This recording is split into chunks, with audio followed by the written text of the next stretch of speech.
خبر شامل کرتے ہیں وزیر آباد سے۔ انجمن بہبودی مریضاں کے زیر اہتمام تحصیل ہیڈ کوارٹر ہسپتال میں ڈائلسس سینٹر کے قیام کو 6 برس سے زائد گزر گئے، سینکڑوں مریض استفادہ کر چکے ہیں۔ مزید بتا رہے ہیں ساجد حسین بٹ اس رپورٹ میں۔ کینیڈا اور قطر سے آئی ہوئی سماجی شخصیات رضوان ملک اور شیخ فیصل کو ڈائلسس سینٹر کا وزٹ کروانے کے دوران میڈیا کے نمائندوں سے گفتگو میں صدر انجمن بہبودی مریضاں ناصر محمود اللہ والے نے کہا کہ انجمن بہبودی مریضاں کی ٹیم نے ڈائلسس سینٹر کا منصوبہ 6-7 سال قبل 6 بیڈ سے شروع کیا تھا اور اس وقت 18 مشینیں کام کر رہی ہیں۔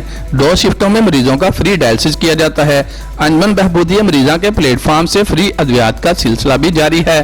تحصیل ہیڈ کوارٹر ہسپتال میں اسٹیٹ آف دی آرٹ مسجد تعمیر کی جا رہی ہے۔ انہوں نے بتایا کہ مہیر حضرات کے تعاون سے ڈائلسس سینٹر کا کام چلایا جاتا ہے۔ اس کام میں تعاون کرنے والے وزیر آباد کے شہری انتہائی قابل احترام ہیں۔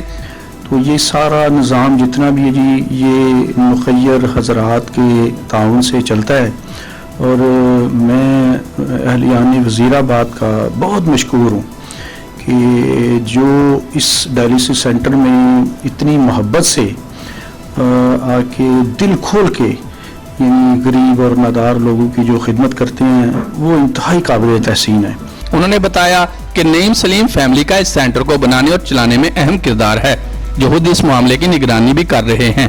اس کے علاوہ شہر کے دیگر صاحب ثروت افراد بھی اس اہم معاملے میں تعاون کر کے انسانی خدمت کا فریضہ سر انجام دے رہے ہیں۔ بیرون ممالک سے آنے والی سماجی شخصیات نے تنظیم کے کام کو سراہا اور شہریوں سے انسانی فلاح کے اس منصوبے میں بڑھ چڑھ کر حصہ لینے کی اپیل کی۔ مریضوں کے کیئر ہیں اور ہائیجینک سسٹم ہے، الحمدللہ یہ بہت اچھا سسٹم سے کر رہے ہیں، تو اللہ تعالیٰ ان کو برکت ہے اس میں۔ کیمرہ ٹیم کے ساتھ ساجد حسین بٹ، City 5 نیوز، وزیر آباد۔